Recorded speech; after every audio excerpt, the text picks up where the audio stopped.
हिंद वतन समाचार।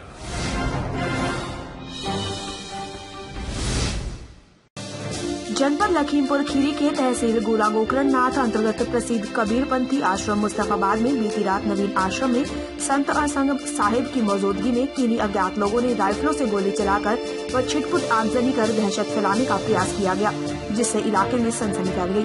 बता दें, जानकारी के अनुसार मुस्तफाबाद आश्रम में बीती रात असंग साहिब आज दीपावली हेतु स्थानीय ग्रामीणों को सहभोज का आयोजन करने हेतु बैठक करने उपरांत रात्रि लगभग 10:30 बजे बैठक समाप्त कर सभी सोने चले गए।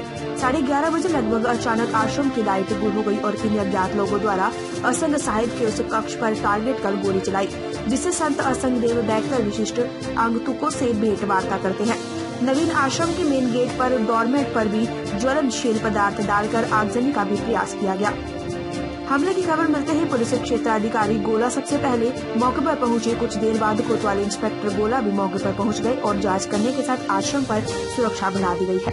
असंग साहिब ने जानकारी देते हुए कहा कि जब से उन्होंने सनातन धर्म के रक्षार्थ सत्य प्रवचन प्रारंभ किए हैं, तब से कुछ अनहोनियां घटने लगी हैं। लगता है कुछ लोगों को सत्य स्वीकार नहीं हो रहा। पुलिस अधीक्षक खीरे विजय ढूल ने घटना की जानकारी देते हुए बताया कि बीती रात आश्रम पर कुछ अज्ञात लोगों द्वारा गोली चलाए जाने की जानकारी मिलने के बाद बाबा अनुभव दास की तहरीर पर मुकदमा कायम कर दिया गया है। जांच जारी है। मुझे जो फील हो रहा है, रात्रि में लगभग 11:40 पर यहाँ फायरिंग हुई। तो 3-4 फायर हम लोग सुने हैं और फिर उठे हैं तो देखा उधर धुआं भी हो रहा था। कुछ संत उतरे, खोला तो उस आग को बुझाया और हल्ला मचाया, चिल्लाए, फोन किया उस आश्रम को। तो वहाँ से वो संत जी ने, वहाँ दरवाज़ा मेन गेट बंद था बाहर से, तो वो टीन पर चढ़ करके कूद करके आए। फिर उनको बताया यहाँ गोली चली। दूसरा फ़ोन किया, तब दौड़कर फिर गए, बाहर से गेट खोल करके राइफल ला करके वहीं से फायर किया। तब वो लोग भाग गए। अब इधर लाइट भी सब बंद हो गई थी और गोली यहाँ लगी तो मैं यहीं बैठता था, तो निशाना उनका टाइगर मेरे ऊपर ही था। लेकिन उस समय हम विश्राम कक्ष में थे और हिंदूवादी विचारधारा का मैं संत, राष्ट्रवादी भी हूँ, हिंदूवादी भी।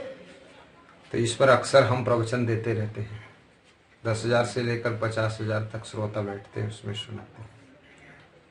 तो कुछ इस्लाम धर्म के लोग असंतुष्ट भी होते होंगे हमसे। तो मुझे ऐसा कुछ संदेह उन पर भी जाता है कि मुस्लिम संगठन को ये अंजाम दे सकता है, क्योंकि बिहार में जिन जिलों में हमारा भी प्रवचन था, वहाँ भी मुस्लिम इलाकों में भी था।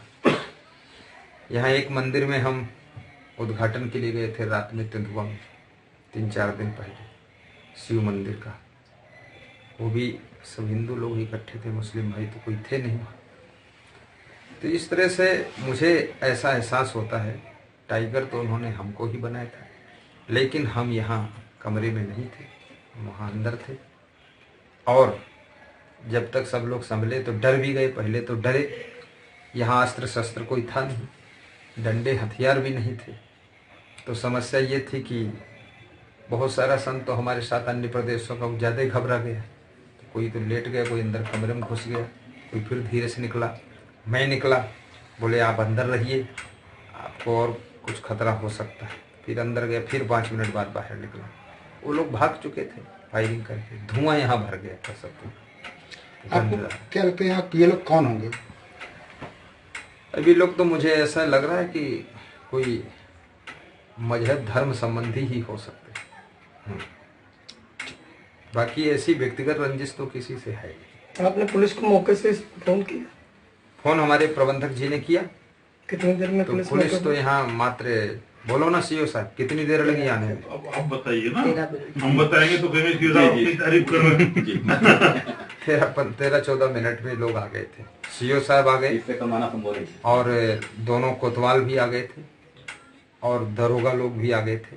अलीगंज चौकी वाले गए थे, 5 गाड़ियां फटाफट लोग आ गए थे। रात में ही तहकीकात किया, सब देखा समझा और हम लोगों को साहस बंधाया। अब रात में ही पुलिस गार्ड लगाया सुरक्षा में, 4 गार्ड यहाँ छोड़कर सेटिंग करके तब गए। सुबह डीएम साहब आए और एसपी साहब आए और एडिशनल एसपी भी आए।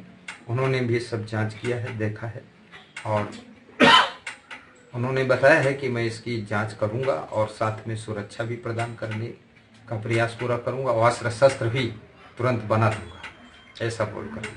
और यहाँ हमेशा के लिए सुरक्षा हमको शासन प्रशासन से मिलना चाहिए ताकि हम संत लोग निश्चिंत और सुरक्षित रहें। और इससे पहले सुरक्षा अंगरक्षक वगैरह लगे हुए अंगरक्षक लगे हुए थे। पुलिस लाइन से 4 अंगरक्षक आए हुए थे, 1 4 का गार्ड था, अस्त्र शस्त्र सुसज्जित थे, लेकिन वो 22 तारीख को वापस गए थे। तो पुनः मांग किया था तो पुनः वो लोग दे नहीं पाए थे सुरक्षा। वापसी का कारण क्या रहा है? वापसी 1 महीने का टाइम उनको हमने दिया था, 1 महीना रुके थे, लेकिन फिर टाइम हमारा बढ़ा दी, तो फिर दोबारा फिर उनसे डिमांड रखी। तो बोले ठीक है, माहौल कोई बात नहीं है, ऐसा कुछ बता कर फिर दे नहीं पाए। हालांकि 2-3 बार गए हमारे प्रबंधक का। गोलीकांड की घटना सामने आई, इसके बारे में बताएं कि ये रात में पुलिस को ये सूचना प्राप्त हुई कि किसी अज्ञात व्यक्ति के द्वारा यहाँ पर आश्रम पर फायर किया है। तुरंत ही सूचना मिलने पर पुलिस मौके पर पहुँची है और सभी लोग सुरक्षित हैं और इस प्रकार का कोई किसी के मतलब किसी को कोई इस प्रकार की चोट या कुछ ऐसी नहीं लगी है। हमारे फोरेंसिक एक्सपर्ट्स और हमारे बाकी एक्सपर्ट्स मौके पे जांच कर रहे हैं। शीघ्र ही जो इसमें दोषी है जिन्होंने ये घटना की है उनके खिलाफ कार्रवाई की जाएगी, उनको एप्रीहेंड किया जाएगा। संत जी का जैसा कहना है कि सुरक्षा मुहैया कराई जाए, इसके बारे में क्या कहना है? यहाँ पर सुरक्षा मुहैया कराई गई है और पर्याप्त सुरक्षा यहाँ पर है और थाना अध्यक्ष भी पुलिस लाइन के साथ साथ जो सुरक्षा है थाना के द्वारा भी इस पूरे क्षेत्र की इसकी पूरी सुरक्षा को प्रोवाइड किया जाएगा। सर प्रथम दृष्टि में क्यों लगता है कि कौन लोग होंगे? देखिए, जैसे मैंने बताया कि अभी सब एक्सपर्ट्स इसको चेक कर रहे हैं, फोरेंसिक एक्सपर्ट्स आए हुए हैं, तो जल्दी ही हम इस पूरी घटना को छानबीन करके फिर जैसे जो फैक्ट सामने आएंगे आप लोगों के साथ भी शेयर करेंगे। पत्रकार देवेंद्र कुमार की रिपोर्ट।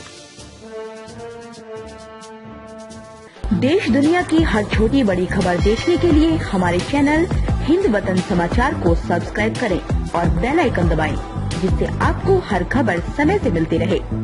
अधिक जानकारी के लिए संपर्क करें कॉन्टैक्ट नंबर 8707210999।